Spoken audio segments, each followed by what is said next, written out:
guys, this is Luke and Todd from the Scoundrels Cantina, and welcome to Rogue One, a Star Wars story movie review. In this video, we'll be going over some Easter eggs and exacting our thoughts on the movie in detail. Anyway, let's begin.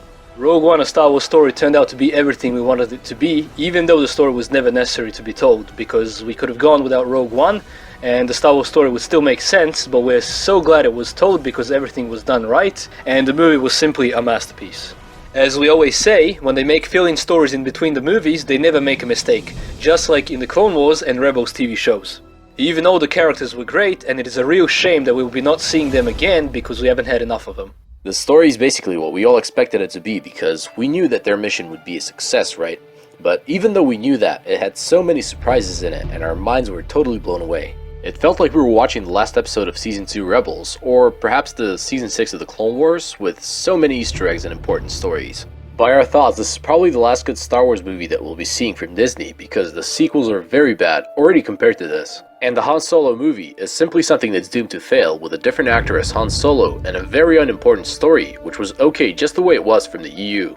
The only way this doesn't turn up to be the last good Star Wars movie is if they make another movie just like this one, like perhaps a story on Boba Fett or Obi-Wan, or even Mace Windu, or maybe some Old Republic stuff. But enough about that. Rogue One, a Star Wars story, had a different intro to it than all the other Star Wars movies, and at first it was a bit weird, but being this is just a fill-in movie, it was completely fine. We also got to see the names of the planets and who occupied them, which was pretty new for a Star Wars movie. The only planet name we didn't get to see was the one where Vader resided, and speaking of Vader, we finally get to see Vader's castle on the big screen. As some of you may know, Vader's castle in the concept art pictures was on a snowy planet, but in this case, it was on a lava planet, which might be Mustafar or Celeste. And of course, we also got to see Vader in a Bacta tank without his suit. The CGI in the movie was done perfectly, especially for Tarkin and Princess Leia, and it is simply unbelievable what they did there. I mean, everything was perfect and very accurate. Now we're gonna go over the designs and vehicles which were very original compared to the last Disney Star Wars movie. In the era in which the movie is based, there are already numerous kinds of vehicles, and it's really great to see that they put in extra effort and made new original designs. For example, the U-Wing gunship, the TIE Striker, Krennic's shuttle, Imperial cargo shuttle, and the Imperial hover tank. And we also got to see some of the most iconic vehicles from all of Star Wars, like for example the X-Wing starfighters, the Y-Wing bombers, also the whole Rebel Alliance fleet, a lot of Star Destroyers, TIE fighters, TIE bombers, a few AT-ATs, and an AT-ST. This is the first time we get to see a big time jump scene in a Star Wars movie, and it's also great to know that it's at the very end of the Clone Wars and at the beginning of the Empire. In the movie, it's obvious that the Death Troopers are a bit more elite than the regular ones, and that they can hit a smaller target than the Millennium Falcon. They also resemble the Clone Troopers in the way they move and shoot, as seen in the Scarif scene when they jump out of the TIE Striker transport. It also seems like the Death Troopers are cybernetically enhanced, judging by their voices. A really nice addition to the movie is that they added Saw Gerrera, who is a character from the Clone Wars TV series, and at least now, we know how his story ends. All the characters were very well done, and we really liked all of them, and it's a real shame that they all died. Our favorite characters in the movie are Chirrut Imwe, Galen Erso, and Baze Malbus for sure.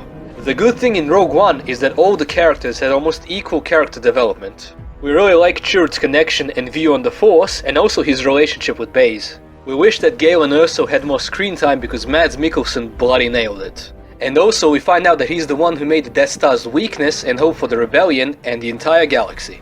Compared to Rey from The Force Awakens, I think that Jyn is a character with much more depth to her, and thank God she's not another Mary Sue. Before we saw Rogue One, we were afraid that she would end up being like Rey, which would have been a catastrophe. Director Orson Krennic, by our thoughts, had too little screen time and didn't end up being much of a threat to the heroes in the movie. K2SO was also a very fun character, and most of the funny moments in Rogue One were exactly because of him. Our favorite part of the movie is definitely the ending when Darth Vader is sent to retrieve the Death Star plans on board a Rebel flagship and fight some Rebel scum. It is the most brutal Darth Vader scene we've ever got to see in Star Wars, and exceptionally made to show you what a Dark Lord of the Sith is capable of. Rogue One shows real desperation of the Rebels at its ending when they barely get the Death Star plans and escape on board the Tantive 4. Those last scenes are basically moments before A New Hope starts, and a perfect way to watch Rogue One is to watch A New Hope immediately after it, which is of course what we did. As some of you may know, we have a personal headcanon view on the amazing story of Star Wars in which we consider most of the expanded universe, plus canon, as our own headcanon, with Return of the Jedi as the happy ending in the Star Wars story. We have a video on it, and if you want to check it out, the link will be in the description down below. And the reason why I'm saying this is because Rogue One is done in such a way that most of the expanded universe, before and after it, can be considered as canon and part of the story without a doubt. Mostly because of the big amount of Easter eggs which we'll be going over now. Starting off at the beginning of the movie, there is a Tauntaun toy laying in the bed of Jyn Erso, and also a toy of a stormtrooper when a death trooper finds it on the ground. Evazan and Ponda Baba make a brief cameo in Jeddah, so at least now we know one of those 12 systems where Evazan is wanted. Next off is an Easter egg from the prequels, which is a clone turbo tank from the Clone Wars, which is now used as a prisoner transport, which is seen when transporting Jyn Erso. We get to hear Tarkin say the magic words in the exact same way he did in A New Hope. Continue with the operation. You may fire when ready. What? Yavin 4 is full of Easter eggs which all Star Wars fans knew the moment they saw them, but we're gonna go over a few main ones. General Syndulla is mentioned in the background, which is a reference to a character from Star Wars Rebels, Hera Syndulla, whose ship, the Ghost, is also seen 3 times at the Battle of Scarif. The whole command center with the characters is exactly the same like in A New Hope, but the biggest Easter eggs here are Bail Organa and Mon Mothma, who are played by the same actors that played them in the prequels, and also R2 and C-3PO get a small cameo and are once again officially in every Star Wars movie and TV show. Now the Death Star control room is exactly the same as we last saw it in A New Hope, and the same goes for the control crew. There is also a reference to Admiral Akbar and his control bridge with the other Mon Calamari character. Now at the Battle of Scarif we get 2 cameos from A New Hope, and those are Red 5 and Gold Leader. Also another Battle of Scarif Easter egg is from Star Wars Rebels, and most notably from the Old Republic, which is thousands of years earlier, and that is the Hammerhead Corvette ship. And lastly, on Scarif we get a reference to the Death Star inspection of the Millennium Falcon. Before we finish this video, we want to compare this movie to the previous Disney Star Wars film, The Force Awakens. Rogue One destroyed it in all of its aspects, and we are more than pleased with it. It had so much unnecessary originality in it that The Force Awakens was lacking because it should have been the other way around. But we are happy with the way it turned out because after all we never considered The Force Awakens canon.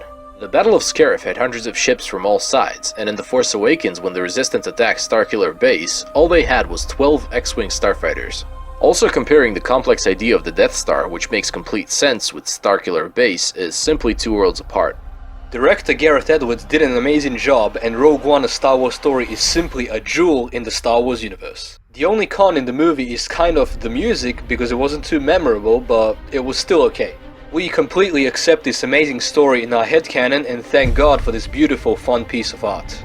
Also, we went on to the Rogue One, a Star Wars story pre-premiere, cosplaying in a Darth Nihilus and Jedi Temple Guardian costumes, and that experience was like none other.